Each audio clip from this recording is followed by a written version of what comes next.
Breaking news. Trump draws sharp rebuke over newly appointed chief strategist.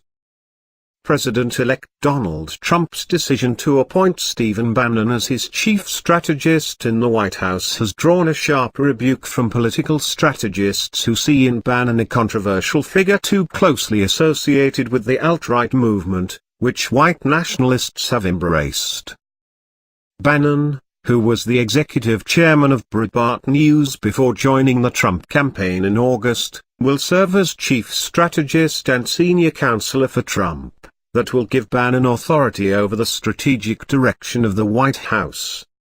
Bannon will assume a similar role to that of Karl Rove during George W. Bush's administration and recently by longtime strategist John Podesta under President Obama. He and Republican National Committee Chairman Reince Priebus, who will become White House Chief of Staff, will be among Trump's top advisors. The announcement has produced intense hand-wringing in Washington and sharp denunciations from political observers and strategists critical of Breitbart News's close association with the alt-right, a fringe conservative movement saturated with racially insensitive rhetoric and elements of outright white nationalism. The Southern Poverty Law Center, a hate watch group, has accused Breitbart of explicitly embracing ethno-nationalism.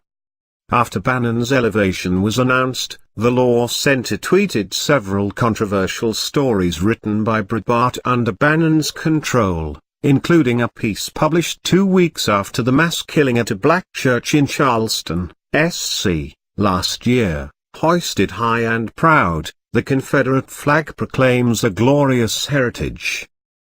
Stephen Bannon was the main driver behind Breitbart becoming a white ethno-nationalist propaganda mill, the Law Center wrote via Twitter in its first statements on Bannon's elevation. Trump should rescind this hire. In his victory speech, Trump said he intended to be president for all Americans. Bannon should go.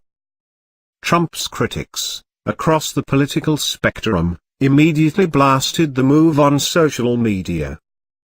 Bannon's personal history also has been mired in controversy. Shortly after he joined the Trump campaign, court documents revealed that his ex-wife, Mary Louise Picard, had accused Bannon of domestic violence and anti-Semitic language in 2007. The documents were obtained and first reported by the New York Daily News. The biggest problem he had with Archer is the number of Jews that attend, Picard said in a statement to the court. He said that he doesn't like the way they raise their kids to be whiny brats and that he didn't want the girls going to school with Jews. Bannon has denied the accusations. Ben Shapiro, a former Breitbart editor who worked closely with Bannon, called him a legitimately sinister figure in an article he published on the Daily Wire after Bannon joined the Trump campaign.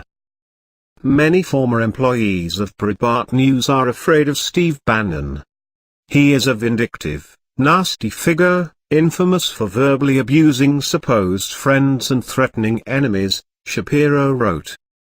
Some of the Trump campaign's most controversial moves in the final months of the campaign were attributed to Bannon, who is known for his combative and unfiltered style.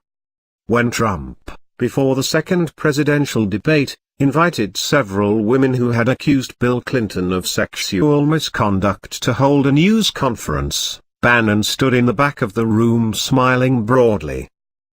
I want to thank President-elect Trump for the opportunity to work with Reince in driving the agenda of the Trump administration, Bannon said in a statement released by the campaign Sunday. We had a very successful partnership on the campaign, one that led to victory. We will have that same partnership in working to help President-elect Trump achieve his agenda.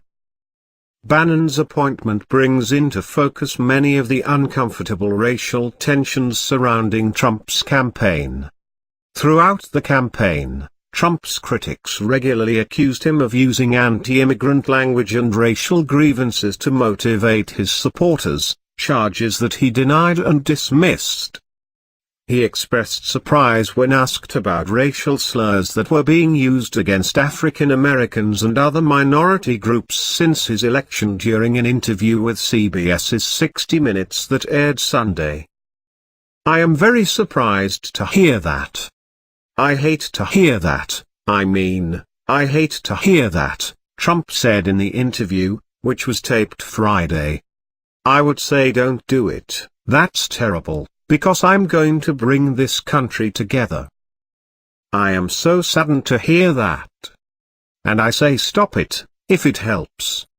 I will say this, and I will say right to the cameras, stop it," Trump added. Subscribe for more.